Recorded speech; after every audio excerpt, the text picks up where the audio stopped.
Sapa Indonesia Malam kami awali dari berita rencana pengadaan alat utama sistem senjata alutsista yang disebut bernilai hingga 1.750 triliun rupiah. Peraturan Presiden untuk persiapan pengadaan besar-besaran ini tengah disiapkan oleh pemerintah. Peralatan sistem pertahanan Indonesia akan diremajakan dengan pendanaan utang luar negeri. Melalui Kementerian Pertahanan, pemerintah akan membeli sejumlah alat pertahanan negara lewat pinjaman sejumlah negara 100 triliun rupiah. Dirjen Strategi Pertahanan Kementerian Pertahanan, Mayor Jenderal Rodon Pedrason menyebut, pinjaman lunak ini akan dicicil hingga 28 tahun dengan bunga 1% dan tidak membebani keuangan negara. Memang ada, tapi dipastikan tidak akan beban keuangan negara, sebab dicicil sesuai dengan alokasi budget per tahun, kata Majen Rodon Pedrason seperti dikutip Kompas.com.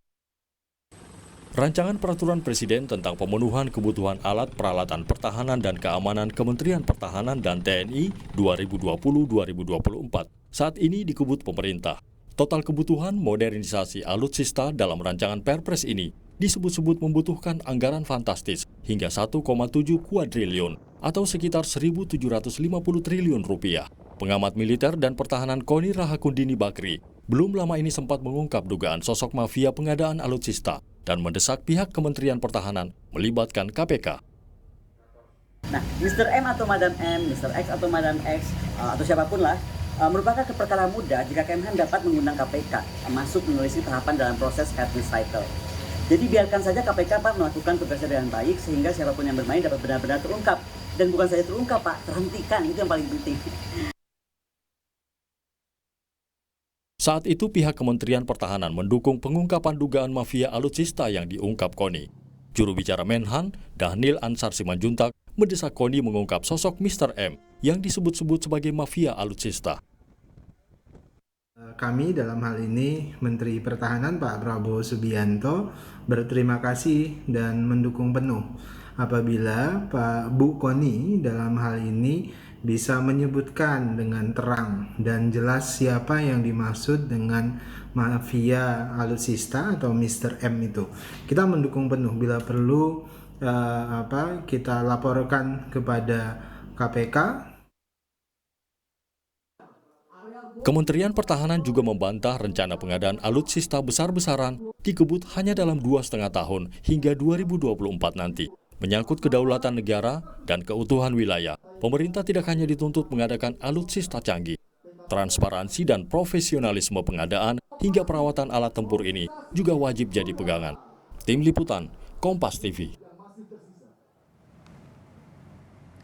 Jika pemerintah Indonesia siap modernisasi alutsista besar-besaran, seperti apa kekuatan alat peralatan pertahanan dan keamanan yang akan dimiliki Indonesia nantinya? Apa dampaknya jika pengadaan alutsista ini dibiayai dari pinjaman luar negeri dengan jumlah yang sangat besar? Kita bahas nanti bergabung bersama kami anggota Komisi 1 DPR dari fraksi P3, Syaifullah Tamliha. Tampaknya sudah terhubung. Pak Syaifullah, selamat malam. Assalamualaikum. Selamat malam, Waalaikumsalam warahmatullahi wabarakatuh. Terima kasih, last minute terhubung ini. Lalu ada juga pengamat militer dan pertahanan Koni Rahakundini Bakri. Selamat malam Ibu Koni. Selamat malam semuanya, Pak Tamliha, selamat malam. Saya mau ke Pak Saifullah dulu ya Bu Koni ya. Ya. Ini katanya akan ada ribuan triliun rupiah yang dialokasikan untuk modernisasi alat peralatan pertahanan dan keamanan. Apakah sudah clear DPR diberitahu oleh pemerintah akan dipakai untuk beli apa saja? Komisi 1 DPR sudah mengindakan dalam minggu-minggu depan memanggil Menteri Pertahanan dan Pak Prabowo Subianto untuk hadir di Komisi 1 untuk menyampaikan rencana kerja anggaran tahun anggaran 2022. Nah, nanti di situ kami bisa menyimak seberapa besar anggaran Kementerian Pertahanan untuk anggaran tahun 2022. Namun khusus untuk rupiah murni ya, ini namanya rupiah murni kalau impor ya, itu mulai tahun 2021 itu sebenarnya sudah tersedia 12 miliar dolar. Setara sekitar 200 triliun. Ya. Kemudian rencana tahun 2022 itu sebesar 21 miliar dolar, setara dengan 300 triliun. Jadi ini secara bertahap setiap tahun kita mesti melaksanakan pembelian alutsista itu. Ya. Nah, alutsista yang ada sekarang itu sebagian besar itu adalah pembelian di zaman Presiden Soeharto. Sehingga pasca reformasi, para TNI kita dan Kementerian Pertahanan itu hanyalah melakukan pemeliharaan terhadap alat-alat alutsista itu yang telah dibeli oleh Presiden Soeharto di zaman Orde Baru. Ada beberapa alat tempur ya, seperti Leopard, kemudian beberapa kapal perang di zaman Presiden SBY.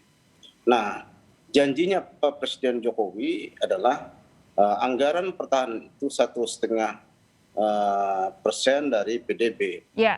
Jika PDB kita 13.000 triliun, maka setiap tahun itu semestinya anggaran Kementerian Pertahanan di sekitaran 250 triliun.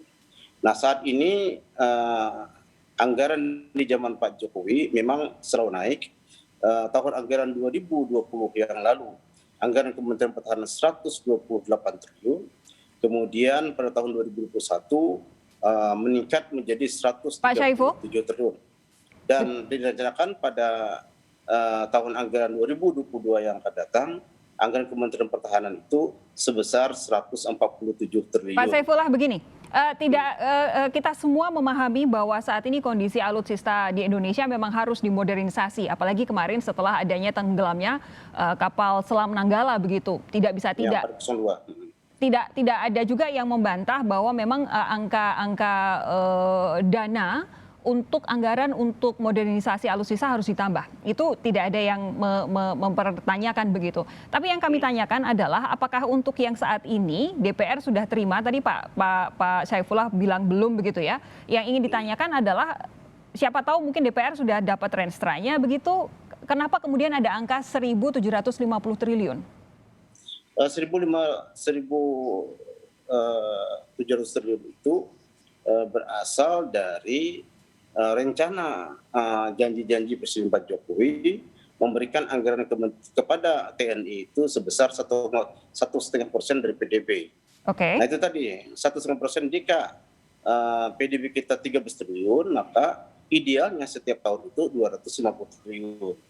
Nah oleh karena itu anggaran Kementerian Pertahanan di APBN itu 137 triliun untuk tahun ini, tapi ada anggaran belanja rupiah murni namanya. Oke, tapi artinya saat ini Pak Saifullah juga sudah tahu bahwa memang ada anggaran 1.750 triliun itu ya.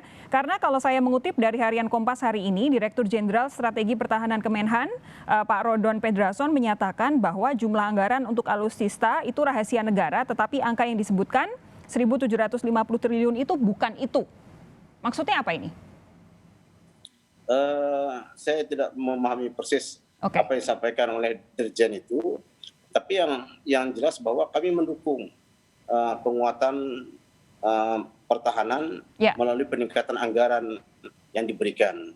Nah memang kita anggota DPR itu hanya dalam pembahasan anggaran boleh sampai satuan 2. Artinya programnya saja kami tahu dan kami setuju.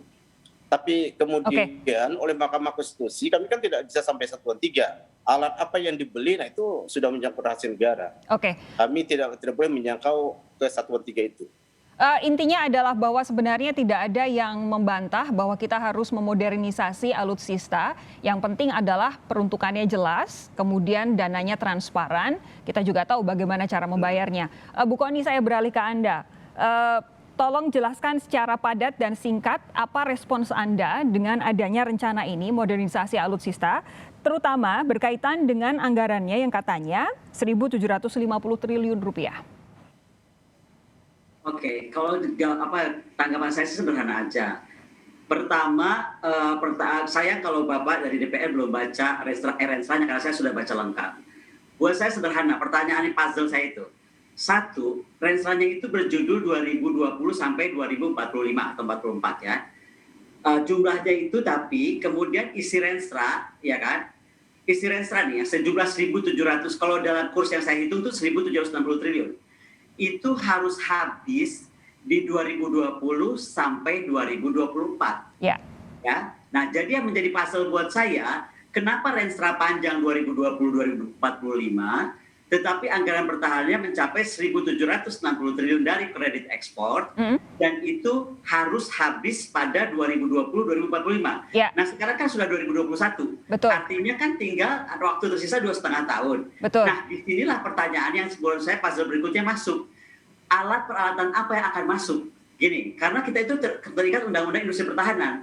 Undang-Undang Industri Pertahanan mewajibkan kita tidak boleh beli barang bekas. Sementara dalam waktu 2,5 tahun, ya kan, tidak mungkin kita menciptakan kapal selam, mengadakan Rafael misalnya, itu nggak mungkin. Nah, dua ini saya bisa sebut dari mana? Karena saya diundang ke PT TMI, yaitu PT Teknologi Militer Indonesia. Dijelaskanlah oleh Pak Jenderal di situ bahwa tahapan pertama adalah membeli Scorpène kapal selam sekitar 6, kemudian membeli Rafael. Dia nggak sebut kalau Rafael berapa banyak. Pertanyaan saya, kalau memang bagian dari 1.760 triliun ini adalah Scorpène tadi dan juga Rafael, dari mana? Karena saya udah cek nggak mungkin, kalau dia baru tuh nggak mungkin. Kalau bekas, mau bekas dari mana dan melanggar undang-undang. Oke, tapi begini, apa sih yang Anda khawatirkan ketika ada anggaran yang harusnya habis tahun 2045 untuk modernisasi alutsista, tapi dipaksakan habis tahun 2024? Kira-kira jangan-jangan nanti kalau saya bayangkan kita beli saat ini ketinggalan juga nanti beberapa tahun atau beberapa dekade mendatang, jangan-jangan nanti urusan seperti Nanggala terulang lagi. Bukan itu pertanyaan saya. Pertanyaan saya itu begini ya.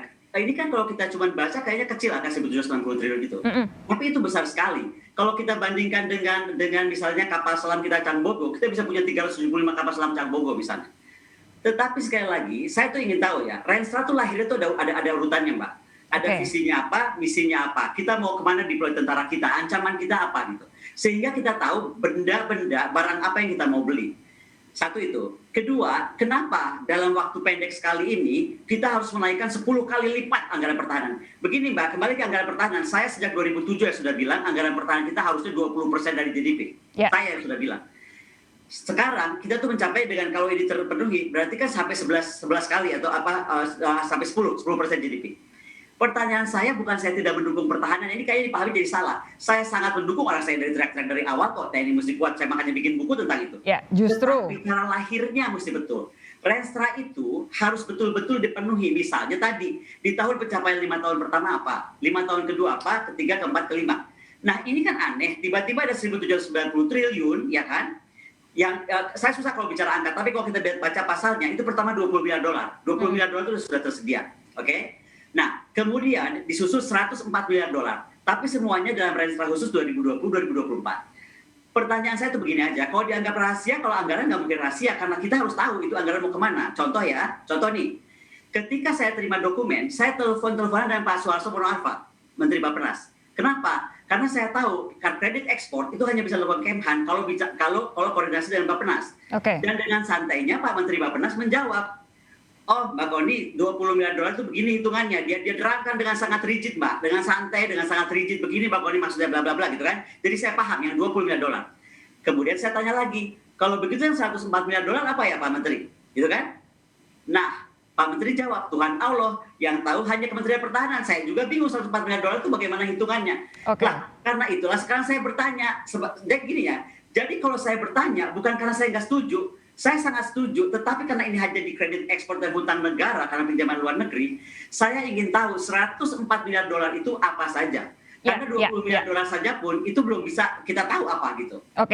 Bolehkah saya simpulkan apa yang jadi pertanyaan Bu Koni adalah satu, strateginya mau seperti apa, perencanaannya seperti apa saja yang mau dibeli, jangka panjangnya akan seperti apa, lalu transparansi dan akuntabilitasnya, betul?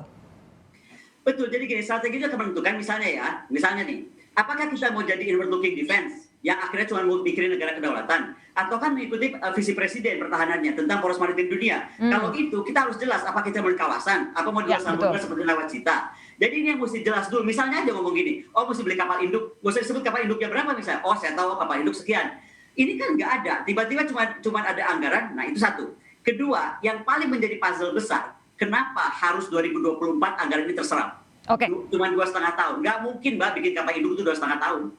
Oke, ini pertanyaan-pertanyaan dari Bu Kony nanti saya coba tanyakan kepada Pak Syaifullah. Jangan-jangan DPR sudah mendengar ini atau mungkin belum sama sekali. Akan saya tanyakan ke Pak Syaifullah sesaat lagi. Anda tetap bersama kami di Sapa Indonesia Malam.